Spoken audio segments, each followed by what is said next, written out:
The morning sun cast long shadows through the tall windows of Millbrook County Courthouse, where Sarah Johnson sat quietly on the wooden bench, her hands folded neatly in her lap. At 42 years old, she was used to being early for everything, a habit that had helped her build her successful small business, Sweet Delights Bakery, over the past 15 years. Sarah checked her watch again. 9:45 a.m. In 15 minutes, she would face Judge Richard Harrison for what should have been a simple parking violation. Around her, the courthouse buzzed with the usual morning activity. Police officers escorted defendants, lawyers hurried past with briefcases, and court clerks shuffled papers from room to room. Case number 247, Sarah Johnson, the court clerk called out, her voice echoing through the high-ceilinged room. Sarah stood up, smoothing her navy blue business suit, the same one she wore to important meetings with clients. As she walked toward the front of the courtroom, she could feel Judge Harrison's stern gaze following her every move. At 65, with gray hair and wire-rimmed glasses, Harrison had served on the bench for over 2 decades, earning a reputation for being strict but fair, at least according to some. "Ms. Johnson," Judge Harrison began, looking down at her from his elevated position. His voice carried a hint of irritation that seemed out of place for a simple parking ticket. "You're here for parking violation number P 2024-113, correct?" "Yes, Your Honor," Sarah replied calmly, standing straight with her shoulders back. She had prepared her explanation carefully. "According to this citation, you parked your vehicle in a metered space for 3 hours without paying. How do you plead?" Sarah cleared her throat softly. "Your Honor, I'd like to explain. I did attempt to pay the meter, but it was malfunctioning. I even took a video showing that it wouldn't accept any coins or cards." Judge Harrison's eyebrows rose slightly. "And did you report this malfunction to parking enforcement?" "Yes, sir. I called the number listed on the meter immediately and left a message. I also had an emergency meeting with a client about their wedding cake, and the only available parking spot was—" "Ms. Johnson," Judge Harrison interrupted, his voice sharp. "The court is not interested in your business appointments. A broken meter is not an excuse to park without payment. You should have found another spot." Sarah felt her cheeks grow warm, but she maintained her composure. "Your Honor, the closest alternative parking was 6 blocks away, and I had to transport delicate cake samples. I made every effort to follow proper procedures." The judge shuffled some papers on his desk, barely glancing at them. Several other people in the courtroom watched the exchange with growing interest. A young law clerk in the corner frowned slightly, looking uncomfortable with the judge's tone. "Ms. Johnson, this court sees dozens of parking violations every week. Everyone has an excuse. Everyone has an emergency." Judge Harrison's voice carried a condescending tone that made Sarah's stomach tighten. "Your previous record shows 2 other parking violations in the past year. Those were dismissed, Your Honor, when I provided evidence."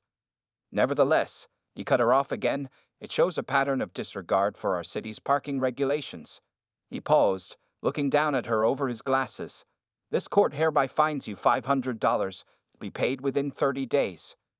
A collective murmur rippled through the courtroom. Even the court clerk looked up in surprise. Parking fines rarely exceeded $100. "$500?" Sarah repeated, struggling to keep her voice steady. "Your Honor, that seems excessive for a parking violation, especially given the circumstances. Would you like to make it $700, Ms. Johnson?" Judge Harrison asked coldly. "This court will not tolerate arguments or excuses. You may pay the fine at the clerk's office. Next case." Sarah stood frozen for a moment, her hands trembling slightly at her sides. Behind her, she could hear whispers from the spectators. As she turned to leave, she caught sight of a young white woman being called up for the same violation. She paused briefly at the back of the courtroom, watching as Judge Harrison addressed the other defendant with notably more patience and courtesy. Walking out into the bright morning sunlight, Sarah pulled out her phone. With fingers still shaking slightly, she scrolled to her sister's number. Patricia Johnson, mayor of Millbrook. This wasn't just about a parking ticket anymore, and Sarah knew her sister needed to hear about what had just happened in that courtroom. Mayor Patricia Johnson sat in her office at City Hall, reviewing budget proposals for the upcoming fiscal year. The late afternoon sun streamed through the large windows, highlighting the many awards and certificates that decorated her walls. testimonies to her 6 years of dedicated service to Millbrook. At 45, she was the city's first black female mayor, a position she had earned through years of community service and hard work. The sharp ring of her phone cut through the quiet office. Seeing her sister's name on the screen, Patricia smiled, but that smile quickly faded as she heard Sarah's shaky voice. "Pat, you won't believe what just happened in Judge Harrison's courtroom," Sarah began, her usually confident voice trembling slightly. Patricia leaned back in her leather chair, listening intently as Sarah described the morning's events. Her grip on the phone tightened as her sister detailed Judge Harrison's dismissive attitude and the excessive fine. Years of political experience had taught Patricia to control her expressions, but now, alone in her office, she allowed her face to show the anger she felt building inside. $500 for a parking ticket, Patricia repeated, standing up to pace her office. "And you said you have video evidence of the broken meter?" "Yes, it's right here on my phone," Sarah replied. "But you wouldn't even look at it. Pat, you should have seen how he treated the white woman after me. He was like a different person, all smiles and understanding." Patricia stopped at her office window, looking out over the city she had sworn to serve and protect. Below, people went about their daily business, unaware of the small injustices that still plagued their community. She thought about her own journey, the subtle and not-so-subtle discrimination she had faced on her path to becoming mayor. "Send me the video," Patricia said firmly, "and forward me any emails or messages you sent about reporting the broken meter. I'm not handling this as your sister. I'm handling this as the mayor who needs to ensure our justice system treats everyone fairly." Just then, Patricia's assistant, Tom, knocked on her door with the afternoon schedule of meetings. She quickly jotted down Sarah's case number and the details of what happened. "Sarah, I have to go into a council meeting now, but this isn't over," Patricia assured her sister. "Judge Harrison might not know we're related, but he's about to learn that every citizen in Millbrook deserves respect and fair treatment." After hanging up, Patricia sat at her desk and began typing notes into her computer. Her fingers moved quickly across the keyboard as she documented everything Sarah had told her. Years of dealing with city politics had taught her the importance of keeping detailed records. During her next break between meetings, Patricia quietly called the court clerk's office, requesting statistics on Judge Harrison's recent cases. She was careful not to mention her sister or her position as mayor. This needed to be handled properly, through official channels. That evening, as Patricia drove home, she took a detour past the parking meter where Sarah had received her ticket. Sure enough, there was now an out-of-order sign taped to it. She pulled over and took a picture with her phone, adding it to her growing file of evidence. At home, Patricia sat at her kitchen table with a cup of tea, spreading out her notes and documents. Her husband, Michael, watched her with concern. "You got that look?" he said, sitting down beside her. "The one you get when you're planning something big." "It's not just about Sarah," Patricia explained, showing him the initial data she'd received from the clerk's office. "Look at these numbers. The fines for minority defendants are consistently higher than those for white defendants in Harrison's court. This has been going on for months, maybe years." Michael examined the papers, his frown deepening. "You need to be careful, Pat. Harrison has powerful friends in this town." Patricia nodded, but her jaw was set with determination. "So do I, Michael. So do I, and it's time we shed some light on what's happening in that courtroom." As she prepared for bed that night, Patricia's phone lit up with a text from Sarah. "Thank you for listening, sis. I was afraid I was overreacting." Patricia typed back quickly. "You aren't overreacting. Rest easy, your big sister's got this." Setting her alarm for an early start, Patricia began mentally preparing for the battle ahead. Tomorrow, she would start gathering more evidence, but she would have to move carefully. As both a mayor and a sister, she knew the importance of handling this situation with both justice and wisdom. Over the next week, Mayor Patricia Johnson's office became a quiet center of investigation. She had transformed one corner of her private office into a research station, with stacks of court records spread across a side table. Her assistant, Tom, had been sworn to secrecy about their special project. "Mayor Johnson," Tom said, entering her office with another stack of papers early Monday morning. "I got the last 6 months of Judge Harrison's court records, just like you asked." Patricia looked up from her computer, where she had been creating a spreadsheet of cases. Dark circles under her eyes showed she had been working late into the night. "Thank you, Tom. Did anyone ask why we needed these?" "No, ma'am. I told them it was for the annual judicial review, just like you suggested." Tom placed the files carefully on her desk. Patricia smiled. Tom had proven to be incredibly reliable since she started this investigation. She picked up the first file and began examining it, adding more numbers to her growing database. The pattern was becoming clearer with each passing day. In traffic violations alone, Judge Harrison's fines for black defendants averaged 70% higher than those for white defendants. For similar parking violations, white defendants were more likely to receive warnings, while minorities almost always received the maximum fine. Around noon, Patricia received an unexpected visit from Marcus Thompson, a retired court clerk who had worked with Judge Harrison for 15 years. He had heard through the grapevine about her interest in the judge's records. "Mayor Johnson," Marcus said, settling into the chair across from her desk. "I've been wanting to come forward about this for years." His hands shook slightly as he placed his own notebook on her desk. "I kept private records of what I saw in that courtroom." Patricia leaned forward, her interest piqued. "What made you keep these records, Mr. Thompson?" "When you see the same thing happen day after day, year after year, you start to notice patterns," Marcus explained, opening his notebook. "Judge Harrison, he's clever about it. Never obvious enough to raise immediate red flags, but the numbers don't lie." For the next hour, Marcus shared his observations with Patricia. His detailed notes included specific cases, dates, and even conversations he had overheard in the judge's chambers. Patricia recorded everything, her spreadsheet growing more damning with each entry. Later that afternoon, Patricia visited the parking enforcement office. The supervisor, Janet Mills, pulled up the maintenance records for the meter where Sarah had received her ticket. "Here it is," Janet said, pointing to her computer screen. "3 complaints about that meter in the week before your sister's ticket. We even had a work order pending." She looked up at Patricia. "Mayor Johnson, if you're building a case, you should know that's not the only problem we've seen." Patricia raised an eyebrow. "Go on." Janet pulled out more records, showing how parking enforcement officers have been instructed to monitor certain areas more heavily than others. Areas that happen to be predominantly minority neighborhoods. By evening, Patricia's investigation had expanded beyond just her sister's case.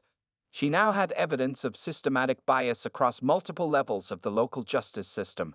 As she reviewed her findings with Michael over dinner at home, her phone buzzed with a text from another victim of Judge Harrison's bias. "Look at this," she said, showing Michael the message. "A young black college student was fined $400 for jaywalking last month. The same day, Judge Harrison dismissed an identical charge against a white student." Michael shook his head. "The question is, what are you going to do with all this information?" Patricia stood up and walked to their home office, returning with a thick folder. "I'm preparing a comprehensive report for the City Council and the State Judicial Review Board. But we need to handle this carefully. One wrong move, and Harrison's friends could bury the whole investigation." She spent the rest of the evening organizing her evidence, creating clear charts and graphs that showed the disparity in sentencing. The numbers were undeniable. In case after case, Judge Harrison's bias was revealed through his own court records. As midnight approached, Patricia received one final piece of evidence, an email from a former courthouse employee with audio recordings of Judge Harrison making questionable comments in his chambers. She added this to her growing file, knowing that tomorrow would bring the next crucial phase of her plan. "Just wait, Sarah," she whispered to herself as she finally prepared for bed. "Justice is coming, and it's bringing receipts." The monthly City Council meeting was scheduled for 7:00 p.m. in the Grand Chamber of Millbrook City Hall. Judge Richard Harrison sat in his usual front row seat, looking confident in his expensive gray suit. He had attended these meetings for years, usually spending most of his time checking emails on his phone while others spoke. Mayor Patricia Johnson arrived exactly 5 minutes before the meeting, carrying a thick blue folder. Several council members noticed her serious expression, quite different from her usual warm smile. Her assistant, Tom, followed behind, pushing a cart with a projector and laptop. "Good evening, everyone," Patricia began precisely at 7:00 p.m., her voice clear and strong. Before we begin our regular agenda, I need to address an urgent matter concerning our local justice system. Judge Harrison looked up from his phone, mild curiosity crossing his face. He had no idea that the mayor had any connection to Sarah Johnson. After all, they had different last names due to Sarah's marriage. Over the past month, Patricia continued, nodding to Tom, who started the projector, my office has conducted a thorough review of our local court proceedings. The first slide appeared on the screen, showing a graph of fine amounts based on defendants' race. Judge Harrison's expression changed slightly as he began to understand the direction of this presentation. He sat up straighter, his phone forgotten in his hand. These statistics show a disturbing pattern, Patricia said, her voice remaining professional despite the anger she felt inside. For identical violations, minority defendants consistently receive fines that are 50 to 70% higher than those given to white defendants. Murmurs filled the chamber. Council members leaned forward in their seats, some taking notes, others whispering to each other. Judge Harrison's face had grown noticeably pale. Let's look at a specific recent case, Patricia continued, clicking to the next slide. Last week, a respected local business owner received a $500 fine for a parking violation at a meter that was documented as malfunctioning. Judge Harrison's eyes widened as he recognized the case. Patricia noticed his reaction but continued speaking. Just 30 minutes later, another defendant with the exact same violation received only a warning. The difference? The first defendant was black, the second was white. Patricia paused, letting her words sink in. The first defendant was my sister, Sarah Johnson. The room fell completely silent. Judge Harrison's mouth opened slightly, then closed again. He finally realized who Sarah was, and more importantly, who her sister was. Your Honor, Patricia said, turning directly to face Judge Harrison, would you care to explain this disparity? Judge Harrison stood up, straightening his tie. Mayor Johnson, these statistics can be misleading without proper context. Each case is unique. Indeed, they are, Patricia interrupted, clicking to the next slide. Which is why we also reviewed audio recordings, witness statements, and 15 years of court records provided by former court clerk Marcus Thompson. She gestured to Marcus, who stood up from his seat in the back of the room. Judge Harrison's face turned from pale to slightly green as he recognized his former employee. The evidence shows this isn't about unique cases, Patricia continued.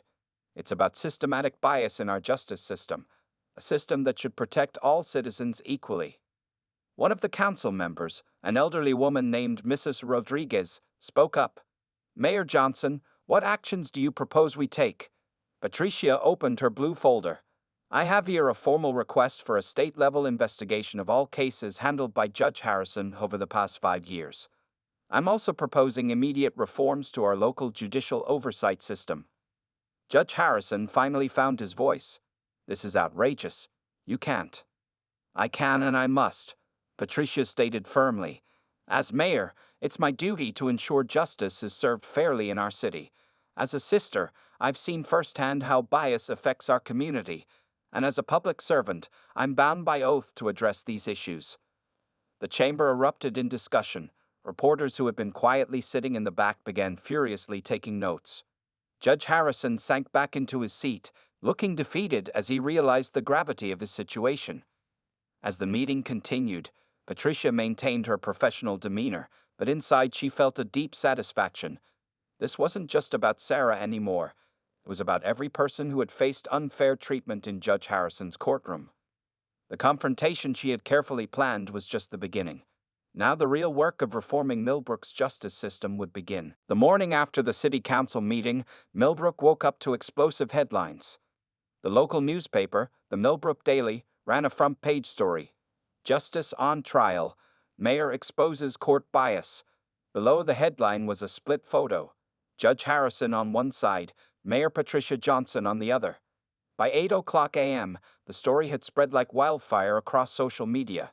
Sarah Johnson's phone wouldn't stop buzzing with notifications as more people began sharing their own experiences with Judge Harrison. I can't believe this is finally coming out, said Marcus Williams, a local barber, as he spoke to a TV news crew outside his shop. 2 years ago, Judge Harrison fined me $300 for a broken taillight. My white neighbor got a warning for the same thing the next day. The local coffee shops and diners were buzzing with conversation. At Sweet Delights Bakery, Sarah's regular customers showed their support by forming longer than usual lines, buying extra pastries, and sharing their own courthouse stories. Remember when he fined my son $800 for skateboarding in the park? Mrs. Rodriguez told another customer while waiting in line. But when the mayor showed those statistics yesterday, Lord, I nearly fell out of my chair. Local radio host James Turner dedicated his entire morning show to the topic. His phone lines were jammed with callers eager to share their experiences. I'm a court translator, said one caller named Maria. I've seen Judge Harrison rush through cases with Hispanic defendants, barely letting them explain their situations. But he'd spend 20 minutes chatting with white defendants about golf. By noon, a crowd had gathered outside the courthouse. People carried handmade signs with messages like justice should be colorblind and equal treatment under law. The crowd grew larger as more people joined during their lunch breaks. Inside her office at City Hall, Mayor Patricia Johnson watched the events unfold on multiple screens. Her phone rang constantly with calls from state officials and national news organizations. Even her sister Sarah was being approached for interviews. Pat, CNN wants to talk to both of us, Sarah said during a quick phone call. They're sending a crew from Atlanta. Patricia sighed, rubbing her temples. Just remember, Sarah, stick to the facts. This is bigger than just your case now.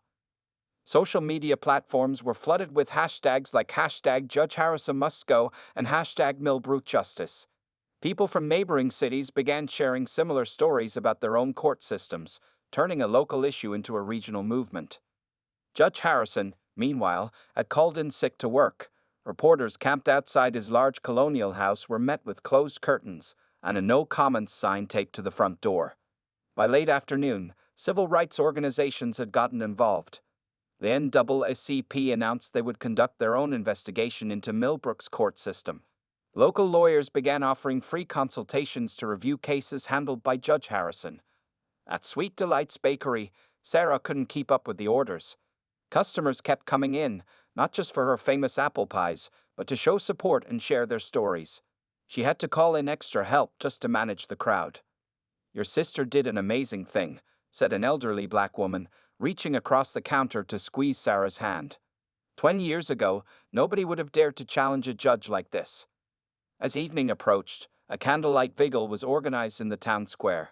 Hundreds of people gathered, holding lights and sharing their experiences with the justice system. The local TV stations broadcast it live. This isn't just about one judge or one case, a young college student said into a reporter's microphone. It's about standing up against bias wherever we find it. Back in her office, Patricia watched the coverage on her computer screen, tears in her eyes. What had started as a sister's fight for justice had become a movement for change. Her assistant Tom knocked on the door. Mayor, the governor's office is on line 1. They want to discuss forming a statewide task force on judicial bias. Patricia took a deep breath, straightened her jacket, and reached for the phone. The story that began with a simple parking ticket was now reaching the highest levels of state government. Outside her window, she could see the growing crowd in the town square, the candles twinkling in the gathering darkness. Change was coming to Millbrook, and there would be no going back. 1 week after the explosive city council meeting, Judge Richard Harrison sat alone in his home office, staring at the formal letter from the State Judicial Review Board. The heavy paper felt like it weighed 1,000 pounds in his hands. The hearing was scheduled for 9:00 a.m. tomorrow morning. His phone had been ringing non-stop for days, but he'd stopped answering it. His friends at the country club had suddenly become too busy for their weekly golf games. Even his own daughter, a law student in Boston, had called to express her disappointment. "Dad, how could you?" she had asked, her voice crackling with emotion over the phone. "Everything you taught me about justice and fairness, was it all just words?" Now, sitting in his quiet house, those words haunted him. The wall behind his desk was covered with awards and certificates, 30 years of what he had thought was honorable service. Today, they seemed to mock him. The local newspaper lay open on his desk. The headline read, "State investigation reveals deeper bias in Harrison's court." Below was a detailed analysis of over 1,000 cases he had presided over. The numbers were impossible to deny. Minority defendants had consistently received harsher sentences and higher fines. His secretary, Linda, had finally broken her silence yesterday. "Judge Harrison," she had said, dropping a thick folder on his desk.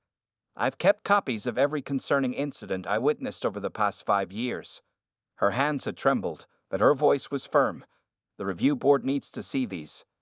The doorbell rang, startling him from his thoughts. Through the window, he saw reporters gathering again. They had been camping outside his house all week, hoping for a statement. But this time, it wasn't a reporter at the door.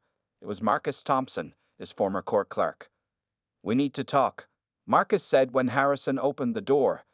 "The review board meets tomorrow, and you need to understand exactly what they have." Over the next 2 hours, Marcus laid out everything. The documented patterns of bias, the recordings of inappropriate comments, the statistical evidence that couldn't be explained away. Harrison's face grew more ashen with each revelation. "I kept hoping you'd realize what you were doing," Marcus said quietly. "I watched you hand down different sentences for the same crimes, day after day. The only difference was the color of the defendant's skin." Harrison slumped in his chair. "I never thought. I didn't consciously." "That's the problem," Marcus interrupted. "You never thought about it. You just acted on your biases without questioning them." Later that evening, Harrison received another visitor, Reverend James Carter from the First Baptist Church. The Reverend had known Harrison for 20 years and had served on several community boards with him. "Richard," the Reverend said, settling into a chair, "I'm here as your friend, but also as someone who has watched members of my congregation suffer in your courtroom." Harrison couldn't meet his eyes. "James, I don't know what to say." "Then don't say anything. Listen." The Reverend leaned forward. "Tomorrow, you have a choice. You can defend yourself, make excuses, try to explain away the evidence. Or you can take responsibility and commit to real change." As night fell, Harrison sat at his desk again, this time writing his statement for the review board. He crumpled paper after paper, struggling to find the right words. His entire career, his reputation, his legacy, everything hung in the balance. Around midnight, his phone buzzed with a text from his daughter. "Dad, whatever you decide tomorrow, remember what you always told me. True justice requires courage and honesty."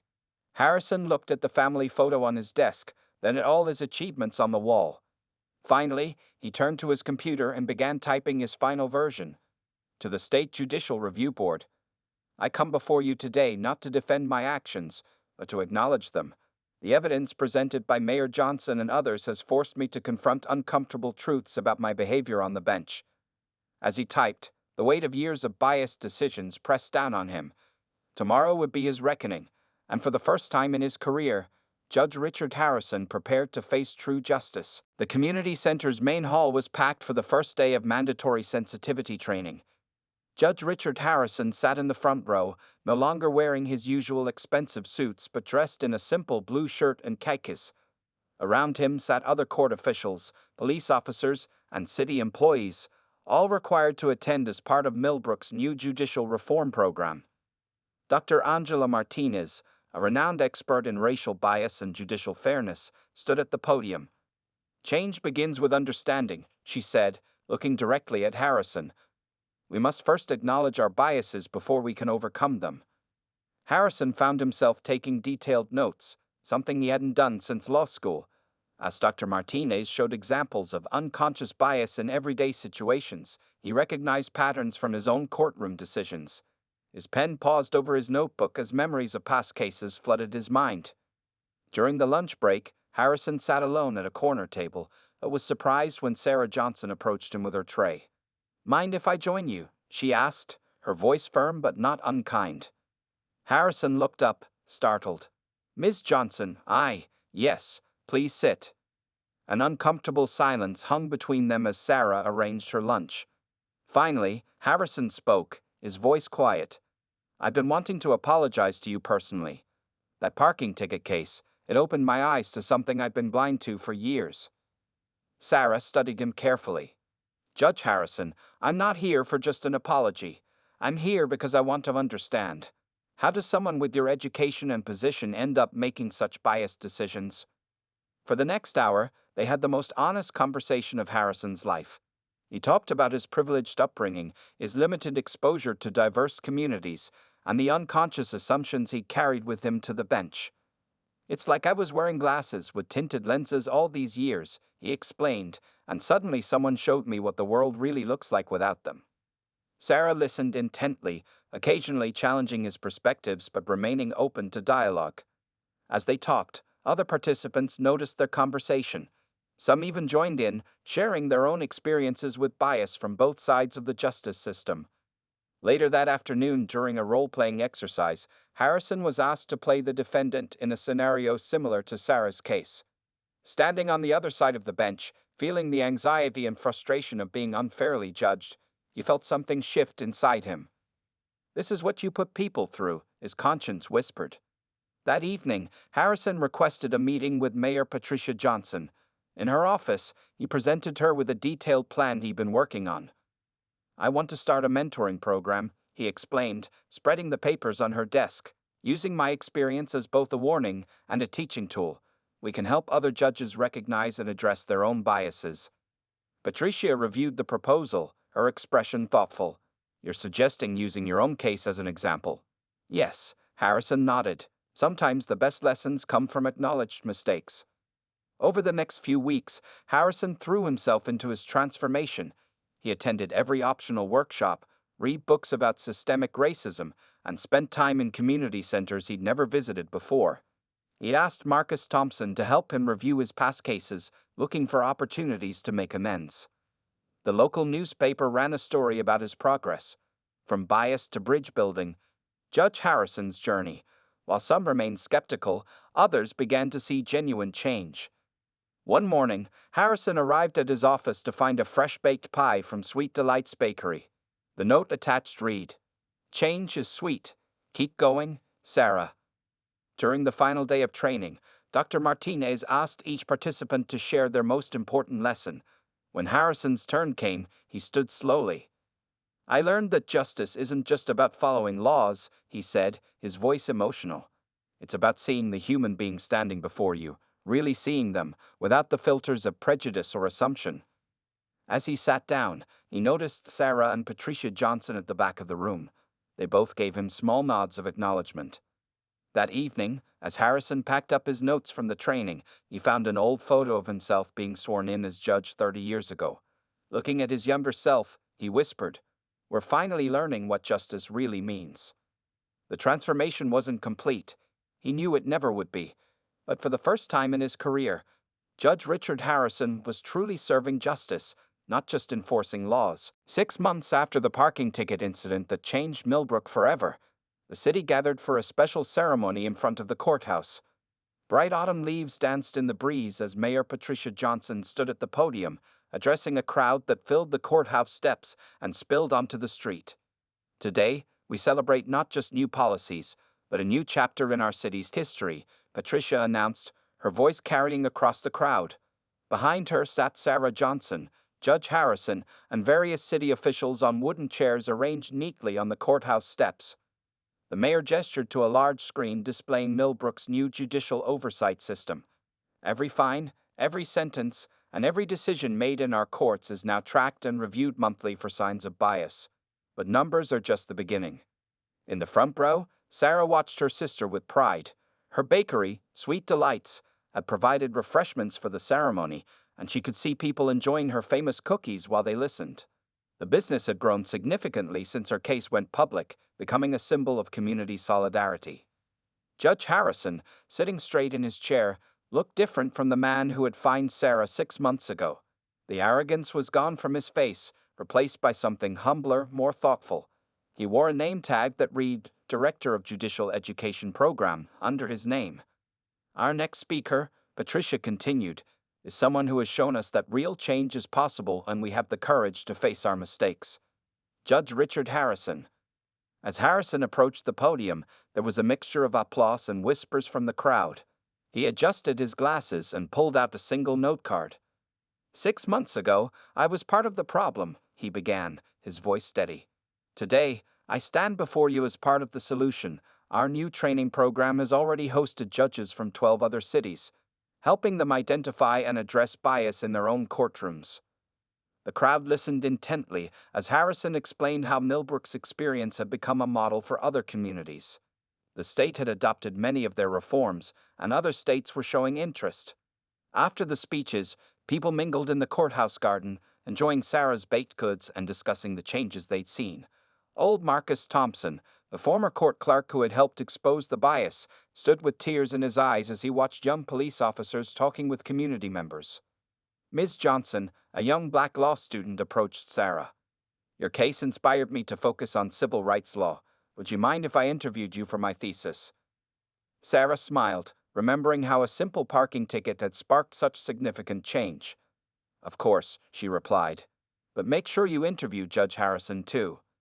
Sometimes the most important stories are about how people can change." Nearby, Patricia was speaking with reporters about the practical results of the reforms. "In just 6 months, we've seen a 95% reduction in discriminatory sentencing. Every defendant now receives a detailed explanation of their rights in their native language, and we have a diverse panel of community members observing court proceedings." The ceremony concluded with the unveiling of a new plaque on the courthouse wall. It read, "Justice sees no color, wealth, or status. Dedicated to equal treatment under law, inspired by the courage of those who stood up for change." As the crowd began to disperse, an unexpected moment occurred.